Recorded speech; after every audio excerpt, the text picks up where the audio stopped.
Tensions in the Middle East escalated sharply on Monday after Iran launched one of its largest missile attacks on Israel in response to the recent Israel strikes on Beirut and Lebanon. The attacks marked the first direct missile confrontation between Iran and Israel since the April ceasefire and have raised fears of a wider regional conflict involving multiple countries across the Middle East.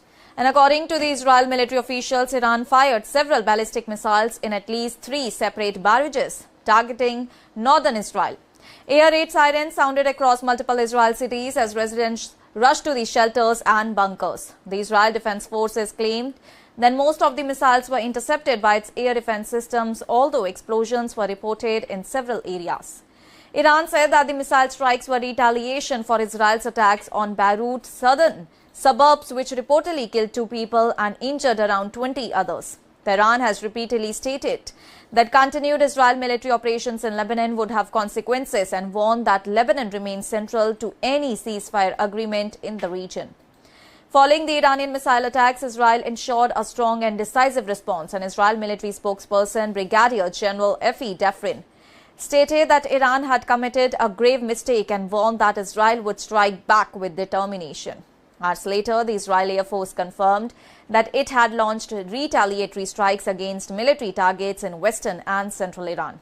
Iranian state television reported explosions in Tehran, Tabriz and Isfahan shortly after the Israel strikes. Reports also indicated explosions near Tehran's Mehrabad International Airport. Iran's Revolutionary Guard claimed that Israel had used air-launched ballistic missiles during the attacks. And as the tensions mounted, Iran suspended incoming flights at Tehran's Imam Khomeini International Airport and closed portions of its airspace, featuring further Israel retaliation. Iraq also shut its airspace for 72 hours, while Syria temporarily closed its strike for 12 hours due to the security concerns. And the latest escalation has also disrupted ongoing diplomatic efforts between the United States and Iran. U.S. President Donald Trump publicly appealed for restraint and urged Israel Prime Minister Benjamin Netanyahu not to retaliate further against Iran. In an interview, Donald Trump said that both the sides had already exchanged strikes and that another escalation could destroy the possibility of a diplomatic breakthrough.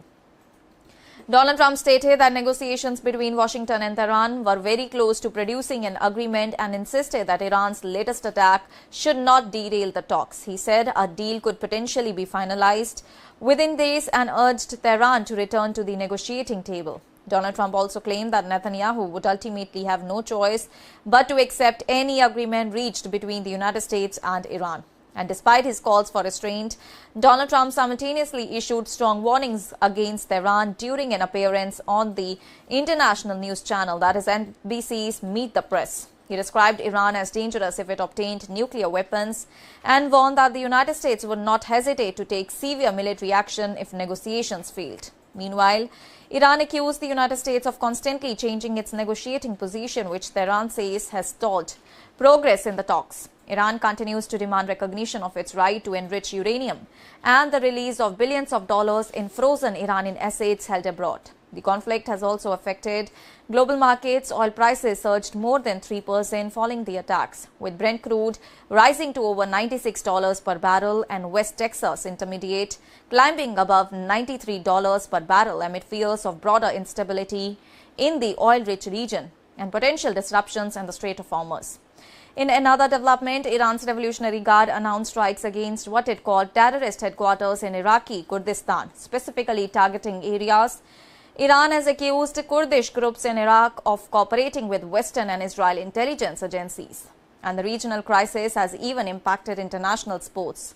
Amid controversy over visa restrictions and security concerns surrounding Iran's participation in the upcoming Football World Cup, the Iranian national football team landed in Mexico, where it plans to establish a temporary training base instead of operating from the United States of America.